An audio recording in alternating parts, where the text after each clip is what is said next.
What's up, guys? Andrew here, back with another video. We are back for some more Mets content, as we got some rumors, and we have a final arbitration case that was just filed a few hours ago. We'll start off with the arbitration case. Noah Syndergaard is going to get $9.7 million in his final year of arbitration with the Mets for the 2021 season. Good number from Noah. He'll probably be back in June. So yeah, Noah gets a decent little raise. He will be hopefully back in June. Hopefully, maybe if the season starts in May. He only missed a couple rounds through the rotation.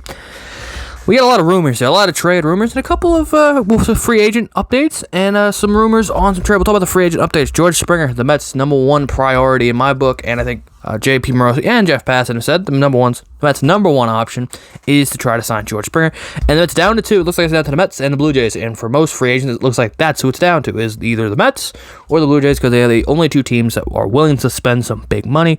Same thing with DJ LeMahieu, the Yankee. He is looking for 5 years at $125. That's a little pricey. He's 32. He's going to be 32 years old. I think his bat can play. I think the defense maybe will regress, but the bat can play. He doesn't hit for power. He hits for contact. I think he can age pretty well throughout his contract. The trades. Looks like the Reds are trying to blow it up, and everyone pretty much on the Cincinnati Reds is available in a trade. The big ones, Eugenio Suarez, their third baseman, who they signed a few years ago to a big, massive contract. He's been in trade rumors. Sonny Gray and Luis Castillo. J.P. Morosi put on Hot Stove was talking about a potential blockbuster for them, a couple of potential blockbusters for the Mets. This one, obviously, involving the Reds, where the Mets would acquire. He didn't say what would go back to Cincinnati, but the Mets would try to acquire Sonny Gray and Eugenio Suarez in a trade for those two, clearing some money out for the Reds, and the Mets can get their third baseman and a depth starter and possibly number 3 starter behind DeGrom and Syndergaard when healthy. Suarez is a great player. I think Suarez is a very good player, very underrated. Last year had a really bad year. OPS is 781, on base of 312, a slugging of 470, hit 15 homers, but the average was just a tick over 200 at 202. 2019 was his big year.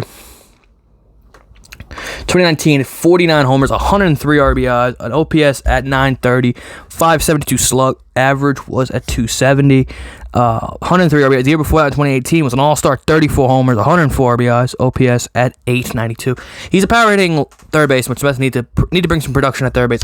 J.D. Davis is nice, but they don't really have a power source in that lineup besides Pete Alonso on the right side. J.D. is more of an all-around hitter, who can hit for a good average with some power. We don't have a thumper behind Pete Alonso.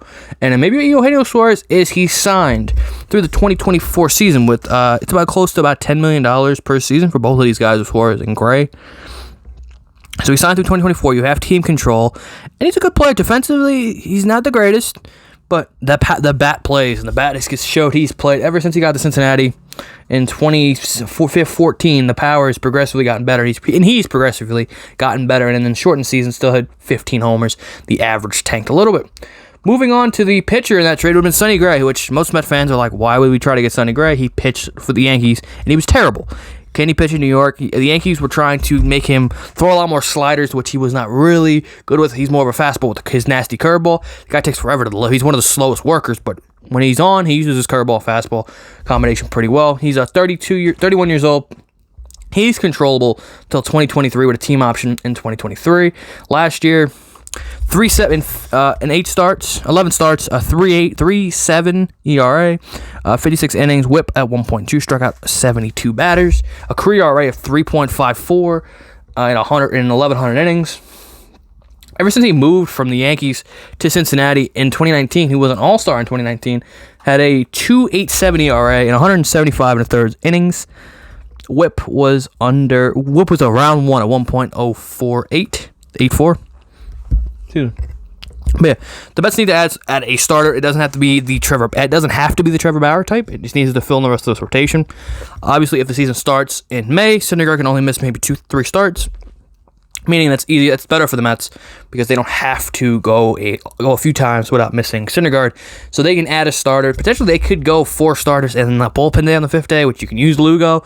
I'd prefer Lugo to be the closer for this team. I think that's the most valuable position for him is when he's closing. So that's just my opinion. But Lugo could be the kind of opener on that 5th day until Syndergaard comes back.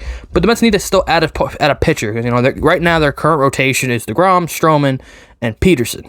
and Mats technically did that rotation. The Mets have to add a starter. They are interested in Bauer, obviously. That's the bigger fish. But I think if the Mets can add a power hitting third base and a Sonny Gray to fill that 3 spot, and getting Syndergaard back, and then going in a rotation with DeGrom, Syndergaard, Gray, Stroman, Peterson. I think that's a pretty solid rotation. In the playoffs, you can move Peterson to the bullpen, make him a lawman, and then just go with those 4. The other piece the Reds are dangling, which is I think is the better option, but it's going to be more expensive, is Luis Castillo, who's 20, I believe he's like 28 years old. Last year, 28 years old, and he's not a free agent until 2024. His arbitration starts after the season. Last year, in the shortened year, he has a 3.21 ERA in 12 starts and 70 innings pitched. Struck out 89. The guy's got a nasty changeup. Low release point, but still effortless. It still hits 97 with a nasty changeup as his 1-2 pitch. 2019, he was an all-star as well. Had a 3.4 ERA in 192 thirds innings. Struck out 226 batters.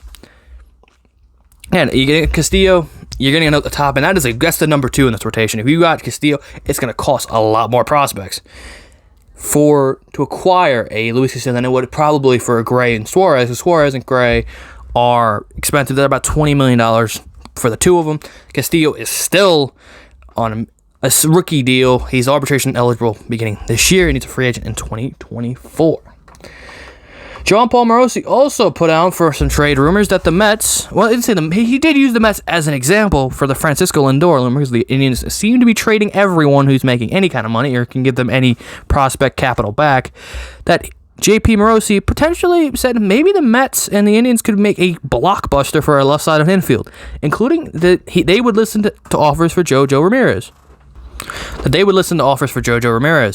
Who was the last 5 years has been a top 5 MVP candidate. Plays a solid third base, but the guy hits. 2020 in the shortened season started off terrible, but had probably the best month of September. And then last year with an OPS at 993, 17 homers, 46 RBIs, it averaged about 290. The year before that, 23 homers, 83 RBIs, OPS at 806, which wasn't the best year. Didn't finish top 4. Three of the last 4 years been top 5.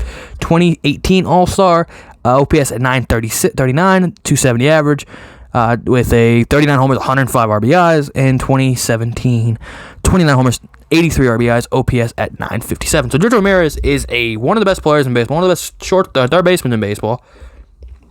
Again, just like Luis Castillo, it's going to take a lot of prospects. And JP said on Hot Stove, let's say there's a Lindor trade and there's a prospects you don't want to give up.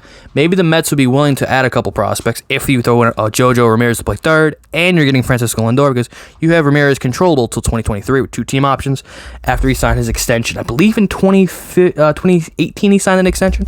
He got a 5-year extension and $26 million, which they bought out as arbitration years. So he still has 2 team options for 2023. You give that controllable switch hitting elite bat to play third. You have Lindor. Potentially could you sign Lindor, and adding 2 switch hitters to brings a lot more balance to your lineup. And it's offensively, you add Lindor, that makes Ramirez better defensively, because you have Lindor who can cover the whole hole through the third base shortstop hole, and is one of the best defensive shortstops in the league. That could be an option. The last thing here, SNY, Tomoyasu Sasugo, the Japanese right-hander who last year in the NPB, 137 innings, went 14-2 with a 1.97 ERA, whip under 1, and 131 strikeouts in 3 complete game shutouts in the NPB. They're kind of saying he's the next tier below Bauer. He's in the Odorizzi. He's in the kind of the second tier of free agents. The Mets have been interested. The Mets have showed that they are interested in Sugano adding to try to fill that last spot in the rotation. I don't see how much the interest. I don't know anything about him. Again, I don't watch the NPB, but everyone's saying he's not an ace, but he's in that next tier, like with Odorizzi and guys like that in the free agent core. And again, it's going to be a high posting fee, but you can add him. Maybe it's a spark, and maybe it's cheaper than going out and signing an Odorizzi or going to trade one prospects. Some of these guys, but I think the trade market's definitely going to change free agency now, especially in the starting pitching market. With the Reds saying Gray and Castillo are available, anybody would try. If those guys were on the market for agency, they'd get paid massively. Now you add in the trade market, maybe that brings down the value of that second tier starting pitcher. Now with Castillo and Gray and Yu Darvish, the Cubs now made Yu Darvish available, so now there's a lot more in trade talks than in free agency. Leave in the comment section down below. What do you guys think of these rumors? You guys want Castillo? Do you guys want Sonny Gray? Would you be fine with the Castillo and Suarez trade to the Mets to fill third base, and that pitch starter in the rotation. Leave me a comment section down below. Be sure to like, comment, subscribe, turn on notification bell so you guys never miss an upload. The NHL content is coming. We officially, the players and the NHL officially made the deal on the 13th. The NBA starts today. I'm not really an NBA guy, but maybe I'll make a couple videos on it, depending. So leave in the comment section below. What do you guys think? Be sure to like, comment, subscribe, and I will see you guys in the next video.